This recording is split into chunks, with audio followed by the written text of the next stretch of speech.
बिस्मिल्लाहिर्रहमानिर्रहीम। अस्सलाम वालेकुम। आज का हमारा लेक्चर जो है वो हम पीछे वाला लेक्चर ही कंटिन्यू करेंगे, preparation methods for the alkanes. आज हम फोर्थ मेथड पढ़ेंगे कि preparation of alkanes from carbonyl compounds. Carbonyl compounds को यूज़ करके हम अल्केन्स को किस तरह से प्रिपेयर करते हैं। अब कार्बोनिल कंपाउंड्स कौन से होते हैं? वो कंपाउंड जिनमें कार्बोनिल ग्रुप होता है। और कार्बोनिल ग्रुप कौन सा होता है? Carbon with double bond oxygen. इस ग्रुप को कहते हैं कार्बोनिल ग्रुप।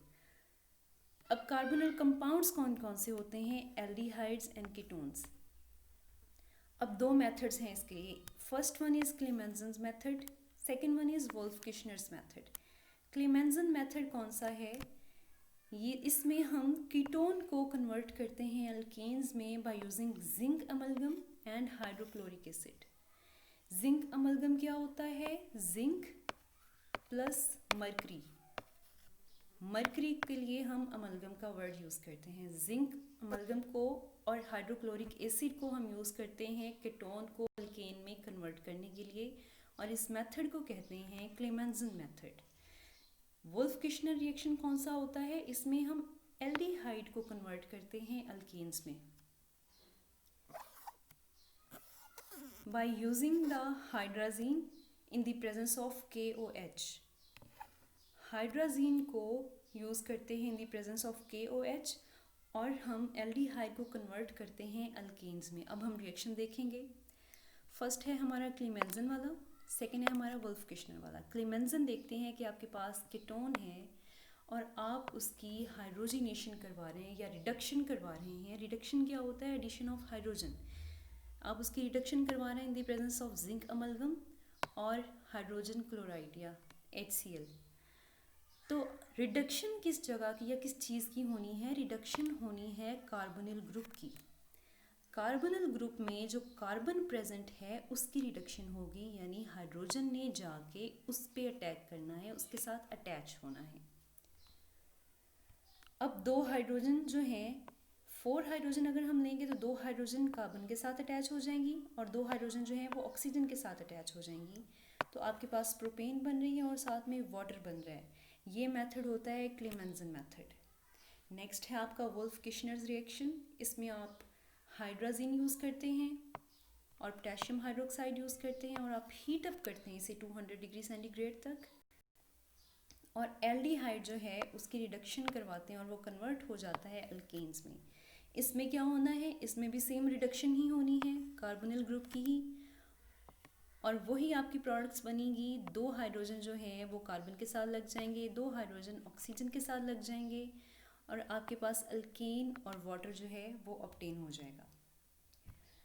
जब भी आप ऑर्गेनिक केमिस्ट्री को पढ़ने लगते हैं तो आपने जिस चीज़ पे फोकस करना होता है वो होता है वैलेंसेस, स्टेबिलिटी। आपने ये देखना होता है कि हर कंपाउंड जो जो यूज़ हो रहे हैं किसी रिएक्शन में, उन सब की वैलेंसी सेटिस्फाई हो रही है या नहीं। उन्होंने जितने जितने बॉन्ड्स बनाने थे उतने उतने ही बना रहे हैं, कुछ कम या ज़्यादा तो नहीं बना रहे। अगर आप इस बात को नोट करेंगे, इस बात पे फोकस करेंगे, आप इसे जहन में रखेंगे कि मैंने हर एटम की वैलेंसीज को सेटिस्फाई करते जाना है, तो ऑर्गेनिक जो है वो बिल्कुल भी मुश्किल नहीं है। It is the game of valency.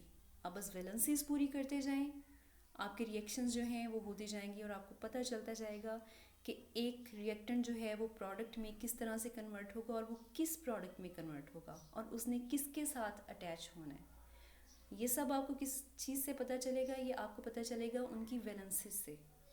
जब आपको वैलेंसियों का पता चल जाएगा कि इस चीज़ की कितनी वैलेंसी है, इस चीज़ की कितनी वैलेंसी है, और इसने कौन कौन सा बॉन्ड बनाना है और ये कितने मैक्सिमम बॉन्ड बना सकते हैं और किस किस के साथ बनाएगा, तो फिर आपके लिए बिल्कुल भी मुश्किल नहीं होती। नेक्स्ट हम पढ़ते हैं फ्रॉम ग्रिग्नर रीजेंट।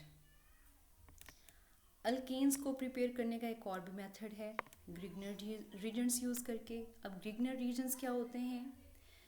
ये होते हैं अल्काइल मैग्नीशियम हैलाइड्स। इन्हें हम कहते हैं ग्रिग्नर रीजेंट्स। अब ये किस तरह से बनते हैं? अल्काइल हैलाइड का रिएक्शन आप करवाते हैं एनहाइड्रस ईथर के साथ इन द प्रेजेंस ऑफ मैग्नीशियम। अब एनहाइड्रस ईथर क्या होता है? Dry ether. एनहाइड्रस का वर्ड आप जहाँ भी सुनेंगे या देखेंगे उसका मतलब होता है ड्राई, यानी इसके अंदर वाटर या ह्यूमिडिटी मौजूद नहीं है। जब आप इन तीनों चीज़ों का रिएक्शन करवाएंगे तो आपके पास जो प्रोडक्ट आएगी वो होगी अल्काइल मैग्नीशियम हैलाइड, जिसे हम कहते हैं ग्रिग्नर्स रीजेंट। अब ग्रिग्नर रीजेंट से हम अल्केन्स किस तरह से बनाते हैं? ग्रिग्नर रीजेंट का जब हम रिएक्शन करवाते हैं या तो वाटर के साथ या फिर डाइल्यूट एसिड के साथ, तो आपके पास अल्केन जो है वो ऑब्टेन होती है। अब ये रिएक्शन किस तरह से होता है, इस एग्जांपल को हम देखते हैं कि बॉन्ड जो है वो यहाँ से ब्रेक डाउन होगा और ये बॉन्ड यहाँ से ब्रेक डाउन होगा। हाइड्रोजन ने अटैच हो जाना है इस कार्बन के साथ और हाइड्रोक्सिल ने अटैच हो जाना है मैग्नीशियम के साथ, और आपके पास ये दोनों प्रोडक्ट्स बन जाएंगी, यानी आपके पास अल्केन्स भी बन गई है और मैग्नीशियम हाइड्रोक्सिल ब्रोमाइड भी बन चुका है। नेक्स्ट हम देखते हैं फिजिकल प्रॉपर्टीज़। अल्केन्स की फ़िज़िकल प्रॉपर्टीज़ कौन कौन सी हैं? हमने केमिकल रिएक्शंस देख लिए, प्रिपरेशन मेथड्स देख लिए कि अल्केन्स को किस किस तरह से हम प्रिपेयर कर सकते हैं। ये जनरल मेथड्स थे, इसके अलावा और भी बहुत सारे मेथड्स होते हैं अल्केन्स को प्रिपेयर करने के, जस्ट यही नहीं होते। ये आपकी टेक्स्ट बुक में दिए गए हैं मेथड्स, और ये जनरल मेथड्स हैं जिनके ज़रिए हम कमर्शियल लेवल पे या लेबॉर्ट्री लेवल पे अल्केन्स को प्रिपेयर कर सकते हैं। इसके अलावा बहुत ज़्यादा नुमेरस ऑफ रिएक्शंस मौजूद हैं जिनके ज़रिए हम अल्केन्स को प्रिपेयर करवा सकते हैं। वो कॉम्प्लिकेटेड हैं थोड़े, ये थोड़े इजी हैं। अब हम चलते हैं नेक्स्ट पॉइंट की तरफ, फिज़िकल प्रॉपर्टीज़। फिज़िकल प्रॉपर्टीज़ में हम देखते हैं फर्स्ट ऑफ ऑल इनकी फ़िज़िकल प्रॉपर्टीज़ क्या होती हैं? Which are related to colour, which are related to order, which are related to shape कह लें, जिनमें ज्योमेट्री इन्वॉल्व नहीं होती। शेप मतलब कि स्ट्रक्चर कह लें एक तरह से उसका, कि वो लिक्विड है, सॉलिड है, गैसियस है, कौन सी प्रॉपर्टी है उसकी। Then melting and boiling points आ जाते हैं और मॉलिक्यूलर मास आ जाता है, पोलैरिटी, नॉन पोलैरिटी, ये सारी फिज़िकल प्रॉपर्टीज़ होती हैं। आपने वन बाय वन इन सबको स्टडी करना है और डिस्कस कर देना है। फर्स्ट ऑफ ऑल हम कलर देखते हैं, ऑर्डर देखते हैं और उसका जो टेक्सचर है वो देखते हैं। कार्बन 1 टू कार्बन 4 जितने भी अल्केन्स होते हैं वो सारी कलरलेस ऑर्डरलेस गैसेस हैं। These are all gases which are colourless and orderless. फिर 5 से 17 तक लिक्विड्स हैं, लेकिन वो भी कलरलेस और ऑर्डरलेस हैं। नेक्स्ट 18 से ऑनवर्ड जो हैं वो वैक्सी सॉलिड्स हैं, but they are also colourless and orderless. इसके बाद जब हम देखते हैं पोलैरिटी की बात करते हैं, तो अल्केन्स मोस्टली नॉन पोलर होती हैं, इनके पोल्स नहीं होते, इनमें पोलैरिटी नहीं होती। लेकिन जब हम हाई लेवल पे देखते हैं, हाई मॉलिक्यूलर मैसेस को देखते हैं, तो कुछ जो है वो वीकली पोलर होती हैं, not strongly polar, weekly polar. अब पोलैरिटी की बेस पे हम देखते हैं सॉल्युबिलिटी को। सॉल्युबिलिटी भी एक फिज़िकल प्रॉपर्टी है। अब जितने भी अल्केन्स होते हैं वो पोलर सॉल्वेंट्स में इनसॉल्युबल होते हैं। पोलर सॉल्वेंट्स में इनसॉल्युबल क्यों होते हैं? According to the rule like dissolve like, क्योंकि वो खुद नॉन पोलर हैं इसलिए वो नॉन पोलर में ही डिज़ोल्व होते हैं। Just like benzene, ether, carbon tetrachloride, इन चीज़ों में सॉल्युबल होते हैं अल्केन्स, लेकिन वो पोलर सॉल्वेंट्स में लाइक वाटर उनमें सॉल्युबल नहीं होते क्योंकि वो खुद नॉन पोलर होते हैं, पोलर नहीं होते। नेक्स्ट हम देखते हैं boiling points, melting points, density, ये वाली सारी प्रॉपर्टीज़ को। Their physical constants like boiling points, melting points, density increases with the increase in number of carbon atoms. जैसे जैसे हम कार्बन 1 से ऑनवर्ड मूव करते जाते हैं, carbon 2, carbon 3, 4 carbon alkanes, 5 carbon alkanes, 6 carbon alkanes की तरफ जैसे जैसे नंबर ऑफ कार्बन बढ़ते जाते हैं, वैसे वैसे अल्केन्स की बॉइलिंग पॉइंट्स भी बढ़ते जाते हैं, मेल्टिंग पॉइंट्स भी बढ़ते जाते हैं और उनकी डेंसिटी भी बढ़ती जाती है। लेकिन एक चीज़ रिवर्स में हो रही होती है, वो होती है सॉल्युबिलिटी, कि जैसे जैसे नंबर ऑफ कार्बन्स बढ़ते जाते हैं इनकी सॉल्युबिलिटी जो है वो डिक्रीज़ होती जाती है। इनके मेल्टिंग पॉइंट्स, बॉइलिंग पॉइंट्स और डेंसिटी तो इंक्रीज़ होती जा रही है, लेकिन इनकी सॉल्युबिलिटी डिक्रीज़ होती जा रही है। क्योंकि इनका मॉलिक्यूलर मास बढ़ता जा रहा है। जैसे जैसे मास बढ़ता जाएगा तो इनकी सॉल्युबिलिटी जो है वो डिक्रीज़ होती जाएगी, ये लाइटली से पोलर होने स्टार्ट हो जाएंगे और फिर नॉन पोलर सॉल्वेंट्स में डिज़ोल्व नहीं होंगे। इनकी सॉल्युबिलिटी जो है नॉन पोलर सॉल्वेंट्स यानी बेंजीन, ईथर, कार्बन टेट्राक्लोराइड में डिक्रीज़ होनी स्टार्ट हो जाएगी। और ये इतने ज़्यादा स्ट्रॉन्ग पोलर भी नहीं हुए हैं कि ये पोलर कंपाउंड यानी वाटर में सॉल्युबल हो जाए। तो दोनों तरफ से सॉल्युबिलिटी जो है वो लेस होनी स्टार्ट हो जाएगी। ना तो ये पोलर में सॉल्युबल होंगे, ना ही ये नॉन पोलर में होंगे। फिर नहीं तो पहले ये नॉन पोलर में सॉल्युबल थे, लेकिन जैसे जैसे इनका मॉलिक्यूलर मास बढ़ता जा रहा है इनकी नॉन पोलर में भी सॉल्युबिलिटी जो है वो कम होती जा रही है। अब हमने एक बात की कि मेल्टिंग पॉइंट्स और बॉइलिंग पॉइंट्स जो हैं वो बढ़ते जाते हैं। जैसे जैसे मास जो है वो बढ़ता जाता है या कार्बन नंबर बढ़ता जाता है। अब वो किस एक्सटेंट तक बढ़ते हैं कि हर CH2 ग्रुप की एडिशन के साथ 20 to 30 डिग्री सेल्सियस का इजाफा हो रहा है। फॉर एग्ज़ाम्पल अगर हम देखें मीथेन है हमारे पास, उसका फॉर एग्ज़ाम्पल अगर हम कहें टेम्परेचर जो है वो -10 डिग्री सेंटीग्रेड है, तो इथेन C2H6 इसका बॉइलिंग पॉइंट कितना होगा? हम कहते हैं 20 to 30 डिग्री फ़र्क पड़ रहा है, तो हम कहते हैं इसका बॉइलिंग पॉइंट हो जाएगा 10 डिग्री सेंटीग्रेड। 20 डिग्री का अगर हम फ़र्क बताएं तो इसका बॉइलिंग पॉइंट जो है वो 10 डिग्री सेंटीग्रेड हो जाएगा।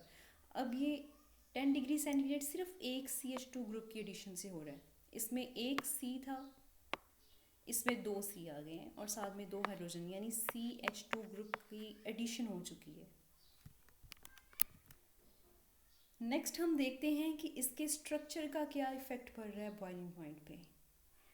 Boiling point of alkanes with branch chain structure, उनका जो बॉइलिंग पॉइंट होता है as compare to straight chain structure less होता है, लो होता है। और जो स्ट्रेट चेन हाइड्रोकार्बन होते हैं उनका बॉइलिंग पॉइंट ज़्यादा होता है। अगर एक अल्केन है, फॉर एग्जांपल ब्यूटेन की ही बात कर लें, तो एक नॉर्मल ब्यूटेन है जो कि चेन में है, carbon carbon carbon and carbon. इसका बॉइलिंग पॉइंट हाई होगा एज़ कम्पेयर टू अगर हम आइसो ब्यूटेन देखें जो कि ब्रांच्ड होती है, carbon carbon carbon and then carbon, sorry just इतना। ये जो है ये ब्रांच्ड है लेकिन इसका बॉइलिंग पॉइंट कम है, और जो स्ट्रेट लाइन या नॉर्मल ब्यूटेन है उसका बॉइलिंग पॉइंट ज़्यादा है। नॉर्मल ब्यूटेन का बॉइलिंग पॉइंट जो है वो -0.5 डिग्री सेंटीग्रेड है, जबकि आइसोब्यूटेन जो कि ब्रांच्ड है उसका बॉइलिंग पॉइंट -11.7 डिग्री सेंटीग्रेड है। यानी कि स्ट्रक्चर का, चेन की शेप और स्ट्रक्चर का बहुत इफ़ेक्ट है बॉइलिंग पॉइंट्स के ऊपर। अगर तो कोई चेन स्ट्रेट लाइन है तो उसका जो बॉइलिंग पॉइंट है वो हाई है as compare to the branched one. Last हम देखते हैं ट्रेंड का, मॉलिक्यूलर मास के साथ मेल्टिंग पॉइंट्स का क्या ट्रेंड है। एज अ जनरल हम देखें तो जैसे जैसे मॉलिक्यूलर मास बढ़ता जाएगा वैसे वैसे मेल्टिंग पॉइंट जो है वो बढ़ता जा रहा है। लेकिन ये ट्रेंड जो है वो रेगुलर नहीं है, ये थोड़ा सा इरेगुलर है। ये जैसे जैसे मॉलिक्यूलर मास बढ़ता जाएगा वैसे वैसे बॉइलिंग पॉइंट बढ़ता जाएगा, लेकिन जिस तरह से मेल्टिंग पॉइंट बढ़ता जाएगा, लेकिन जिस तरह से हमने बॉइलिंग पॉइंट में ट्रेंड देखा तो वो रेगुलर था कि वो 20 to 30 डिग्री ही बढ़ रहा है हर CH2 ग्रुप की एडिशन के साथ। ये रेगुलर ट्रेंड है। लेकिन जब हम मेल्टिंग पॉइंट की बात करते हैं तो ये ट्रेंड रेगुलर नहीं है, ये थोड़ा सा स्लाइटली इरेगुलर है कि ज़रूरी नहीं है हर CH2 ग्रुप की एडिशन के साथ जितना मेल्टिंग पॉइंट बढ़ रहा है हर बार उतना ही बढ़े। जिस तरह हर बार CH2 ग्रुप ऐड करने पे बॉइलिंग पॉइंट 20 to 30 डिग्री बढ़ता है, उस तरह ज़रूरी नहीं है कि हर बार CH2 ग्रुप के ऐड होने से मेल्टिंग पॉइंट भी 20 to 30 टाइम ही बढ़े। वो कभी 20 बढ़ सकता है, कभी 10 बढ़ सकता है, कभी 5 बढ़ सकता है, कभी 30 बढ़ सकता है। इसकी रेगुलरिटी नहीं है, लेकिन ये रेगुलरिटी है कि वो इंक्रीज़ हो रहा है।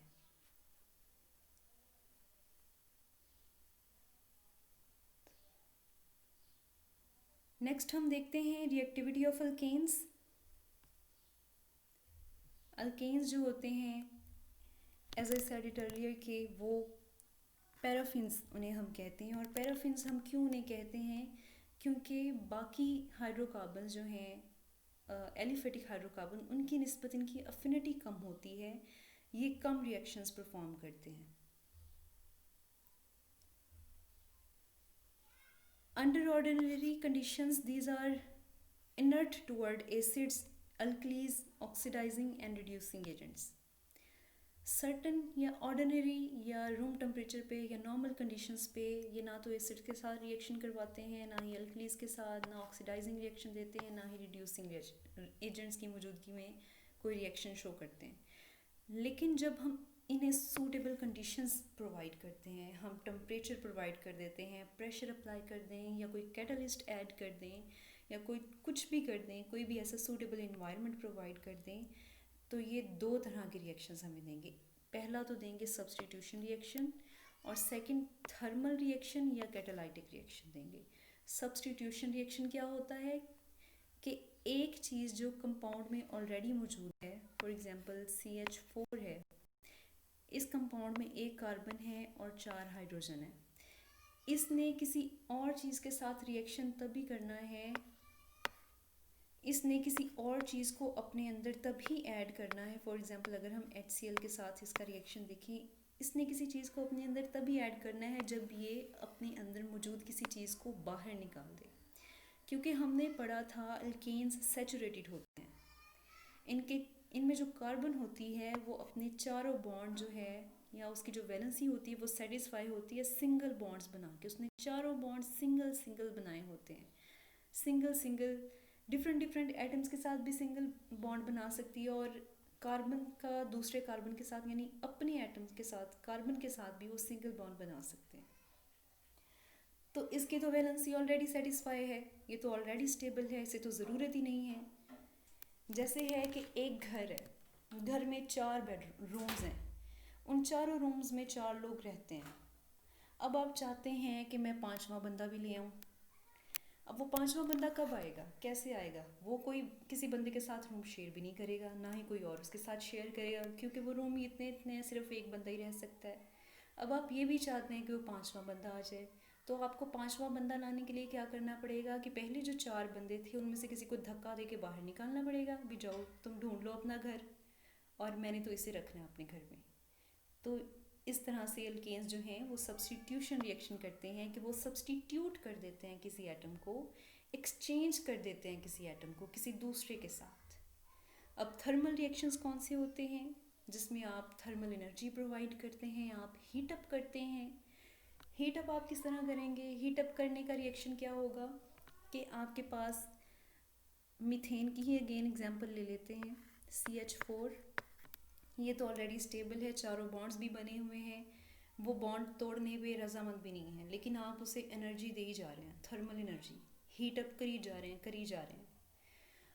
अब उस बेचारे के बर्दाश्त करने की एक कैपेसिटी है, हर बॉन्ड की अपनी एनर्जी होती है, उसकी अपनी कैपेसिटी है कि वो कितनी एनर्जी को बर्दाश्त कर सकता है, कितनी को नहीं कर सकता। अब आप उसे कंटिन्यूसली एनर्जी दी जा रहे हैं, तो क्या होगा कि बॉन्ड्स जो हैं वो ब्रेक होना स्टार्ट हो जाएंगे। जब आप उसे उसकी बॉन्ड एनर्जी से ज़्यादा हीट दे देंगे तो उसके बॉन्ड जो हैं वो ब्रेक डाउन हो जाएंगे, कोई ना कोई बॉन्ड ब्रेक हो जाएगा। जब ब्रेक हो जाएगा उसके साथ जो चीज़ थी वो चीज़ अलहदा हो जाएगी, तो यहाँ पे स्पेस बन जाएगी। अब स्पेस बन चुकी है, अब वो स्टेबल नहीं रहा, अब उसे खुद को स्टेबल करने के लिए किसी ना किसी चीज़ के साथ रिएक्शन करना पड़ेगा। तो इस तरह से अल्केन्स जो हैं वो थर्मल रिएक्शंस देते हैं। इसी तरह कैटालाइटिक रिएक्शंस भी होते हैं कि कैटलिस्ट की मौजूदगी में आप अल्केन्स में कैटलिस्ट ऐड कर दें, उसका कोई रिएक्शन करवा दें, तो कैटलिस्ट भी वही काम करते हैं जो थर्मल ने काम किया। थर्मल एनर्जी में कैटलिस्ट क्या करेंगे कि कैटलिस्ट भी किसी ना किसी बॉन्ड को तोड़ेंगे और फिर स्पेस जो है वो पैदा हो जाएगी और नया रिएक्शन करना ही पड़ेगा अल्केन को स्टेबिलिटी ऑब्टेन करने के लिए। ये ऐसे ही है कि आप 2 बहुत अच्छे फ्रेंड हैं, या चलिए आपका एक ग्रुप है, आपने कहा है कि हमने 5 लोगों का ग्रुप बनाना ही बनाना है। एक तो कार्बन है जो मेन, फ्रेंड के मेन हेड कह लें या मेन बंदा है जिसने 4 दोस्त बनाए हुए हैं, और उसने ये एम बनाया हुआ है कि मैं तो स्टेबल ही तब रहूँगा जब मैं 4 मेरे पास दोस्त हों, एक मेरी खुशी में काम आए, एक मेरी गमी में काम आए, एक मुझे स्टडी में हेल्प आउट कर ले, एक मुझे वैसे खाने पीने में चलो कर दे। तो क्या होगा, कैटलिस्ट आएगा, एक बंदा आ रहा है, वो किसी के कान भरना स्टार्ट कर दिया, उसने उसने कार्बन के भी कान भरना स्टार्ट कर दिए, उसने किसी हाइड्रोजन के भी कान भरना स्टार्ट कर दिए। उन्होंने कहा भी हमने तो नहीं रहना साथ साथ, उनकी फ्रेंडशिप टूट गई, ये बॉन्ड ब्रेक डाउन हो गया, हाइड्रोजन चला गया किसी और के पास। अब कार्बन जो है वो कह रहा है, अच्छा उससे कैटलिस्ट ने हाइड्रोजन को कहा कि ये बंदा जो है ना, कोई नया बंदा आ रहा है, उससे वो हाइड्रोजन को इंट्रोड्यूस करवा रहा है, उससे कह रहा है कि ये तो तुम्हारे दोस्त से भी ज़्यादा अच्छा है। फॉर एग्जांपल क्लोरीन, हाइड्रोजन को कैटलिस्ट कहता है कि क्लोरीन जो है वो कार्बन से ज़्यादा अच्छा है, ये तुम्हें ज़्यादा हेल्प आउट करेगा। हाइड्रोजन बेवफाई करके क्लोरीन के पास चला गया। या ऐसा भी हो सकता है कि कार्बन को ही कैटलिस्ट कह दे कि क्लोरीन ज़्यादा अच्छा है एज़ कम्पेयर टू हाइड्रोजन, तो कार्बन ने हाइड्रोजन को किक आउट कर दिया और उसने अपने ग्रुप में क्लोरीन को ऐड कर दिया। अब ये जो तीसरा बंदा कैटलिस्ट आया था, उसने इस ग्रुप में लड़ाई डाल दी, लोगों को अलहदा-अलहदा कर दिया, और इस तरह से स्टेबिलिटी जो है वो ख़त्म हो गई, इनस्टेबिलिटी प्रोड्यूस होगी। तो स्टेबिलिटी को ऑब्टेन करने के लिए अब इसने अपना नया बॉन्ड बनाना पड़ेगा, कोई ना कोई रिएक्शन शो करना पड़ेगा, किसी ना किसी चीज़ में इन्वॉल्व होना पड़ेगा। तो इस तरह से अल्केन जो हैं वो कैटालाइटिक रिएक्शंस को परफॉर्म करते हैं। जब आप ऑर्गेनिक केमिस्ट्री के रिएक्शंस को रिलेट करके पढ़ेंगे किसी ना किसी स्टोरी के साथ, किसी ना किसी फिनोमिना के साथ, किसी भी मज़ेदार बात के साथ, तो एक तो आपको ये बात हमेशा याद रहेगी, ये कभी भूलेगी नहीं कि मैंने ये रिएक्शन जो है वो इस स्टोरी के साथ रिलेट करके पढ़ा। अब आपको ये कभी नहीं भूलेगा कि सब्स्टिट्यूशन रिएक्शन कौन से होते हैं, थर्मल कौन से होते हैं, कैटालाइटिक में क्या होता है, ये चीज़ें आपको हमेशा याद रहेंगी। और दूसरा ये कि आपको पढ़ने में मज़ा भी आएगा, आप बोर भी नहीं होंगे। तो आप कोशिश कीजिए कि आप जब भी स्टडी करें किसी ना किसी फिनोमिना के साथ या किसी ना किसी स्टोरी के साथ रिलेट करके स्टडी किया करें, स्पेशली केमिस्ट्री को। It will be very helpful and it will leads you towards good marks, toward good concepts. ये थे आपके दोनों रिएक्शंस अल्केन्स के। नेक्स्ट हम यहीं से इंशाल्लाह प्रोसीड करेंगे। टिल देन खुदा हाफिज़।